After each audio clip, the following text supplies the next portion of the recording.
ضيفنا اليوم الإعلامي الكبير. يا هلا وسهلا ومرحبا وحي الله من جاء. حبيبي يا ابو فاطمه، والله العظيم ان انا اشوفك بالتيك توك بالسناب هذا تجوعني وانا بعيد عنك. كيف لما اوصل لهنا يا اخي؟ عندكم كل ما تتخيره الانفس موجود. لقمه البيت موجوده، الاكل الشرقي والغربي واليمني والمحلي والدولي موجود هنا مطعم المراسيم. المراسيم هو السفرة اليمنية الأولى في الإمارات العربية المتحدة بامتياز، بل بالشرق الأوسط.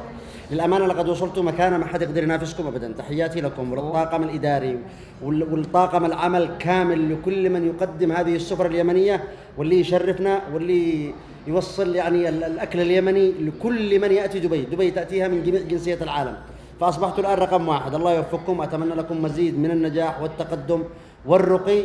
ورقم واحد المراسيم. أي واحد يجي دبي ستبيض وياك عند أصحابك، تأكل لقمة بيت، ما عليك إلا تزور المراسيم. ادخل على اللوكيشن واكتب مطعم المراسيم يوصلك لباب الباب، توصل تسلم مفتاحك للصف والباقي عليهم.